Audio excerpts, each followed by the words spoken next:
Muy buenas tardes. Vamos a dar informe acerca de la evolución de la pandemia de la última semana. En relación a la variación de los casos nuevos, esta ha tenido un aumento de un 5% en los últimos 7 días y un 54% en los últimos 14 días.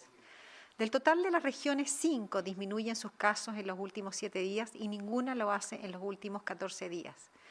Se registra una positividad a nivel nacional de un 1,27% en las últimas 24 horas.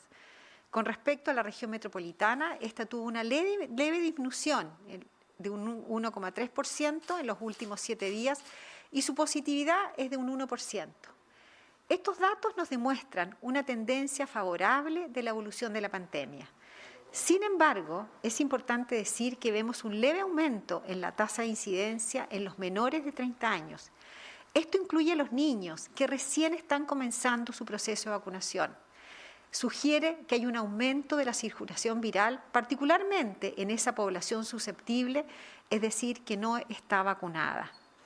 Es por esto que quiero destacar también el aumento del testeo en los últimos días, lo que nos ha permitido detectar el aumento de casos y poder aislarlos oportunamente. Es por eso que les pido una vez más que no bajemos el perfil a los síntomas leves. Si tenemos síntomas relacionados con el COVID, congestión nasal, tos, dolor de cabeza, dolor muscular, pérdida de olfato, del gusto, no esperemos más de 24 años para tomarnos el examen y sobre todo evitemos los encuentros sociales con otros.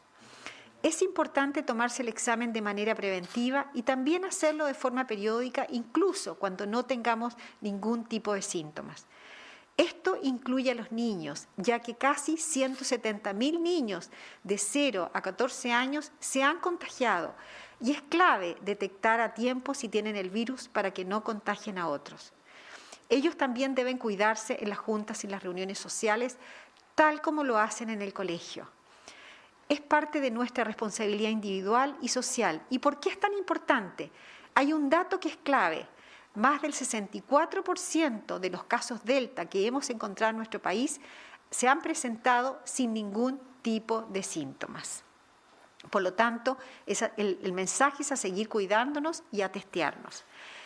Con respecto al avance de la vacunación, al día de ayer, un 88,68% de la población objetivo mayor de 18 años ha alcanzado la cobertura completa de vacunación. Esto corresponde a 13.479.884. Con respecto a la vacunación de la dosis de refuerzo, hemos vacunado a 3.424.174 personas, lo que va a continuar esta semana. Con respecto a los niños de 6 a 17 años, que incluye los adolescentes, hemos vacunado a 2.354.515 niños.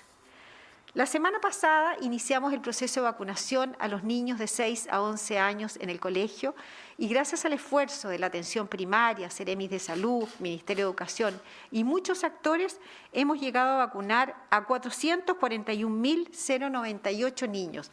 Eso es una muy buena cifra, hemos alcanzado casi un 28% de la cifra objetivo y vamos a seguir vacunando esta semana tanto a los niños, dosis de refuerzo, primera y segundas dosis. Quiero dejar con ustedes ahora al subsecretario Alberto Uñac. Muy buenas tardes. El lunes 20 de septiembre pasado, en este mismo punto de prensa, señalamos que si bien en ese momento el promedio de casos estaba experimentando una leve alza, el número de pacientes COVID-19 que ingresaban a la UCI no habían experimentado todavía algún aumento, el cual, de verificarse como consecuencia de las actividades de fiestas patrias, no se verían reflejados sino que hasta 1 o 2 semanas después.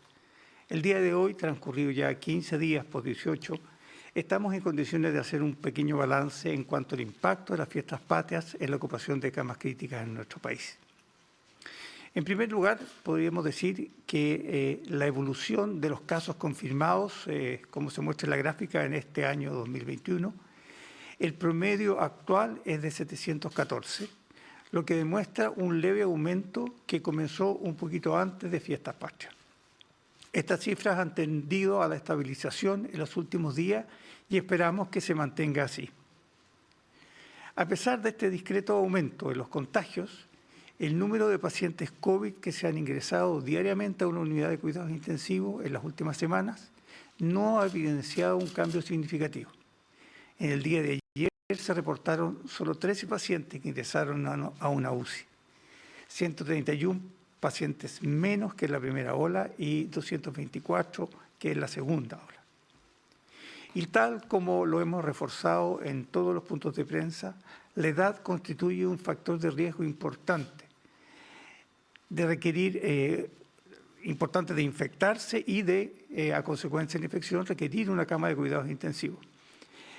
Como se muestra en el siguiente cuadro, una vez adquirida la enfermedad a mayor edad, la probabilidad de requerir una cama UCI también va en aumento, llegando a ser más del 10% en aquellas personas de más de 70 años.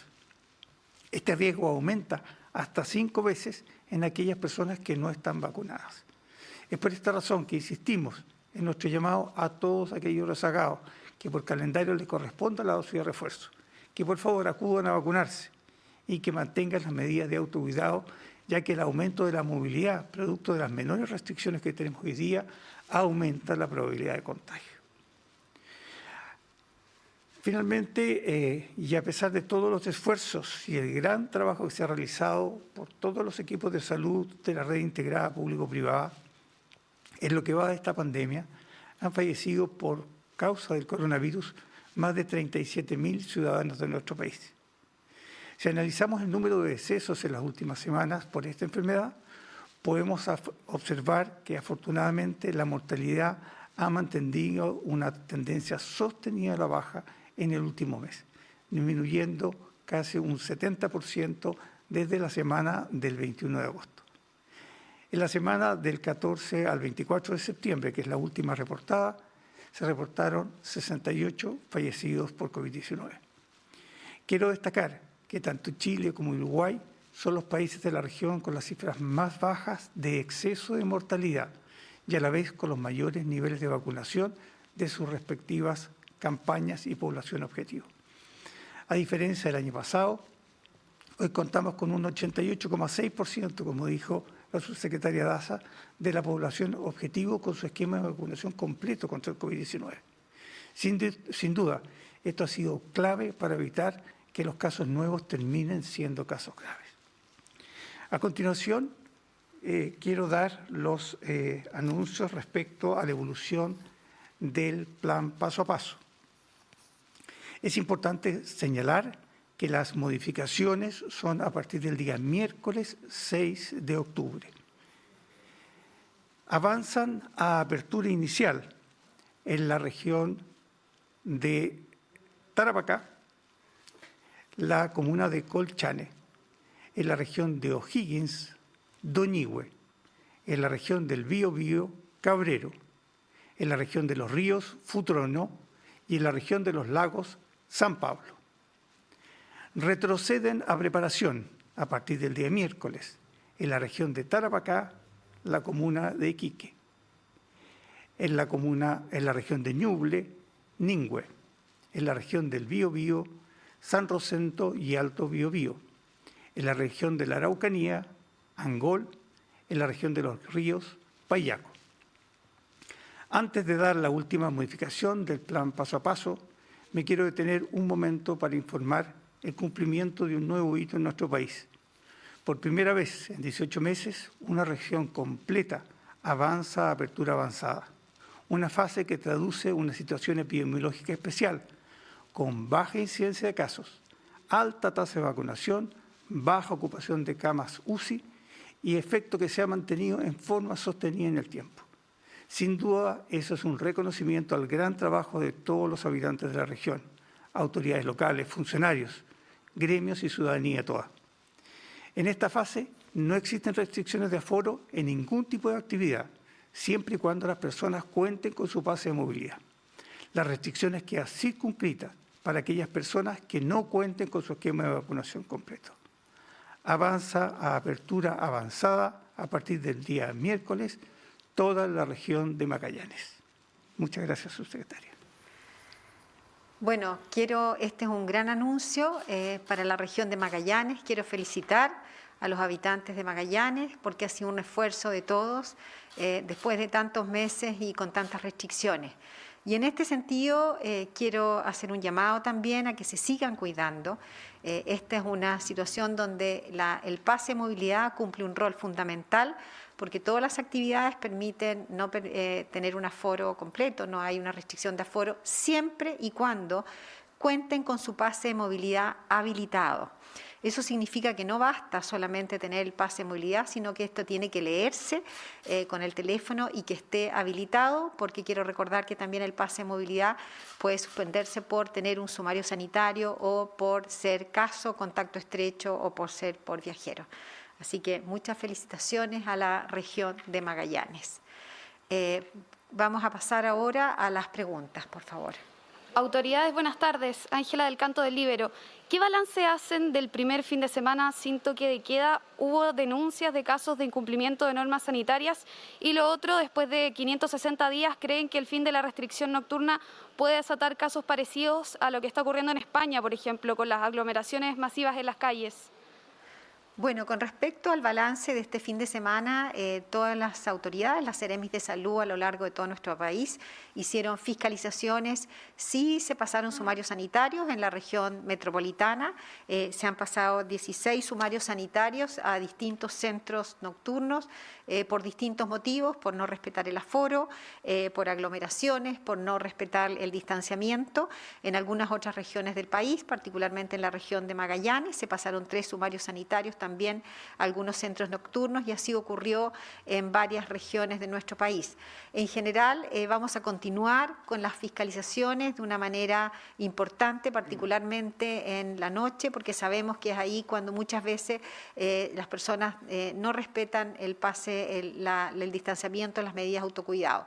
Con respecto a qué puede pasar, bueno, nosotros seguimos haciendo un monitoreo muy dirigido día a día de la pandemia. Hoy día vemos una evolución de estabilidad. Habíamos venido viendo un aumento significativo en las últimas semanas, de más de un 50%. La última semana ya el aumento fue de un 5%. Esperamos seguir con una evolución positiva. Vamos con una muy buena vacunación que también permite, obviamente, el control de la pandemia. Esperamos que el esfuerzo que se han hecho hasta ahora se siga haciendo. Seguimos en pandemia, seguimos teniendo COVID, tenemos una variante Delta que ya es predominante, por lo tanto, en la medida que todos sigamos entendiendo que estamos en pandemia y que tenemos que seguir respetando estas medidas de autocuidado, esperamos seguir con estos números como lo hemos visto y con estas libertades que hemos obtenido. Hola, subsecretarios, muy buenas tardes. Gabriela Strahan de Radio ADN. Preguntarles sobre una inquietud, porque la FENAT acusa cómo han vivido esta ola de despidos masivos, cerca entre 8.000 y 9.000 personas a lo largo de todo el país, del personal contratado como apoyo para enfrentar la pandemia que aún no termina. Al parecer, dicen ellos que no se tiene en cuenta que nos encontramos aún con un decreto de emergencia sanitaria que está todavía vigente. Las listas de espera, por ejemplo, en estos 2 años han crecido considerablemente. Muchos tratamientos han tenido que suspenderse para dedicarse también a los pacientes COVID. Ellos han recalcado la necesidad de poder contar con el personal de refuerzo. Ya dijeron ustedes que estimaron este refuerzo de médicos solo hasta el día 30, pero ¿han reevaluado volver atrás con esta medida? Voy a dejar con ustedes al subsecretario Duñac para que conteste esa pregunta. Muchas gracias, doctora. Todas las estrategias que hemos diseñado de reforzamiento de la estructura hospitalaria y también de atención primaria, evidentemente que se tienen que ir ajustando a las necesidades que el país ha tenido y de la evolución de la pandemia. Aquí hay 2 temas que son distintos. Uno es la atención primaria y otro es la atención hospitalaria.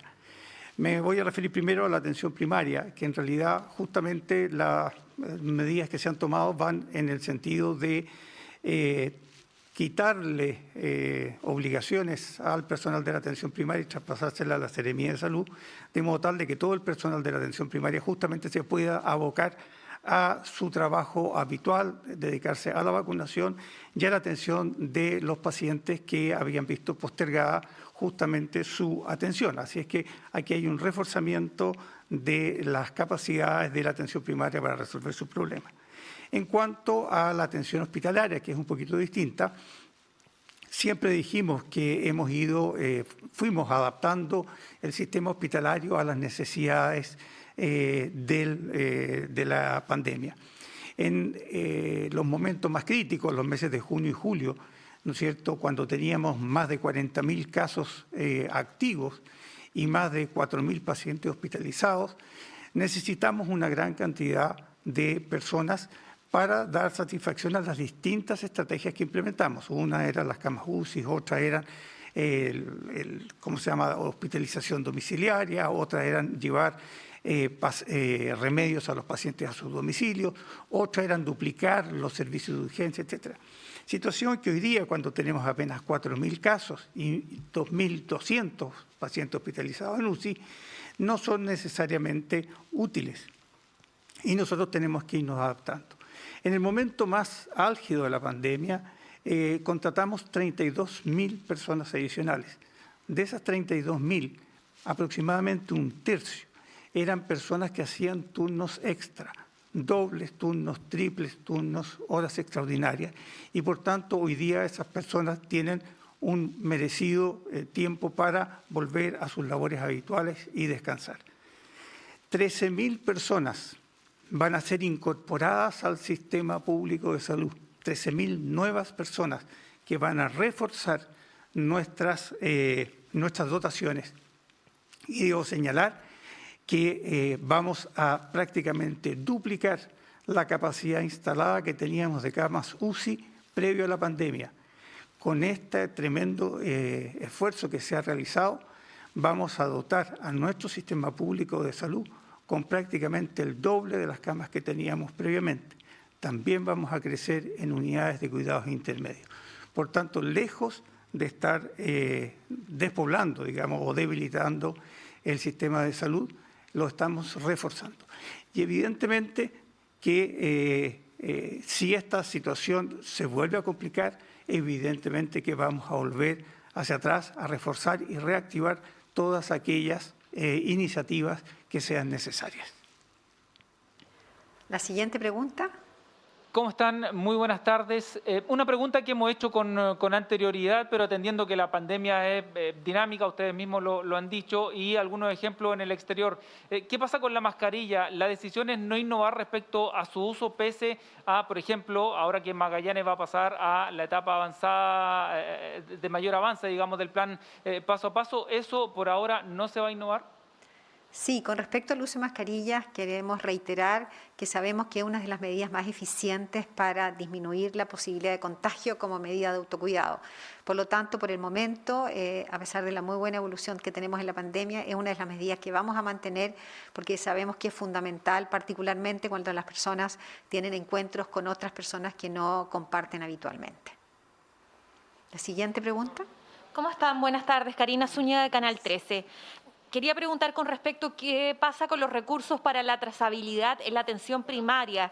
¿Qué se va a hacer al respecto? Esto cuando los alcaldes de la región, algunos alcaldes de la región metropolitana han denunciado que se han disminuido estos recursos. Bueno, en este tema quiero referirme particularmente a la estrategia de testeo, trazabilidad y aislamiento. Con respecto a la estrategia de testeo, trazabilidad y aislamiento, el testeo, que es uno de los pilares elementales, que es el primer pilar, va a seguir haciéndose en la atención primaria del punto de vista de los exámenes de las personas sintomáticas y también la búsqueda activa de casos. Con respecto a la trazabilidad, que es el segundo pilar, hoy en todas las regiones de nuestro país es la Seremía de Salud quien hace la investigación del primer contacto, tanto de los casos como del contacto estrecho. El seguimiento lo venía haciendo, sí, la atención primaria, pero en vista de la buena evolución de la pandemia, a partir de este mes, el seguimiento de las personas lo va a seguir haciendo la Seremía de Salud.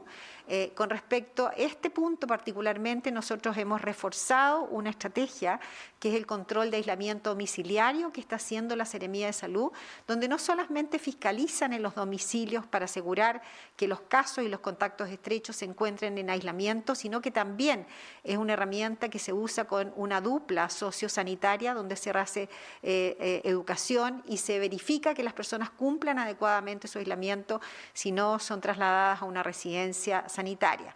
En este contexto y debido a la situación de casos activos que tenemos hoy día y el tremendo trabajo que tiene que hacer hoy día y en adelante, particularmente la APS, nos parece muy importante que reforzar la focalización del trabajo de la APS en atender a todos esos pacientes crónicos que han estado en espera y también al proceso de vacunación. Aquí quiero contarles que el proceso de vacunación, con todas las vacunas que estamos poniendo, va a ser un trabajo mucho más, se va a ver mucho más exigido la APS en el proceso de vacunación con los niños, los adolescentes, segundas dosis y dosis de refuerzo. Por lo tanto, los recursos están para la Seremía de Salud para que pueda seguir haciendo el seguimiento que venía haciendo ahora la APS. Pero, subsecretaria, entendiendo que eventualmente los casos son dinámicos y pudiese aumentar, ¿se podría aumentar entonces mayor testeo o volver a otorgar más recursos a los municipios? Eso es por una parte. Y lo otro, también le quería preguntar al subsecretario Duñat si nos puede especificar cuál es la gran conclusión de lo que pasó durante el 18 de septiembre frente a los contagios. ¿Aumentó, no aumentó? No nos quedó muy claro en su explicación, por favor. Bueno, con respecto a la primera parte de la pregunta, sí, nosotros tenemos una alerta sanitaria que nos permite ser tremendamente dinámicos con las estrategias que estamos implementando en relación a la pandemia. Estamos hablando de TTA, fiscalizaciones y también tenemos un paso a paso. Por lo tanto, el seguimiento que estamos haciendo de la pandemia nos permite ir, obviamente, implementando medidas que ya sabemos que son efectivas hasta este momento. La segunda parte de la pregunta. Sí. Karina, respecto al efecto del 18, efectivamente, desde antes del 18 estábamos viendo un aumento del número de contagiados. Ese aumento se mantuvo, una tendencia al alza, y por tanto podemos decir que desde antes del 18 y durante el 18 hubo un aumento de contagios. Lo que no observamos fue un aumento del número de pacientes hospitalizados en unidades de cuidado intensivo que se mantuvieron todavía a la baja. La siguiente pregunta. ¿No hay más preguntas? Bueno, muchas gracias a todos y que tengan una buena tarde.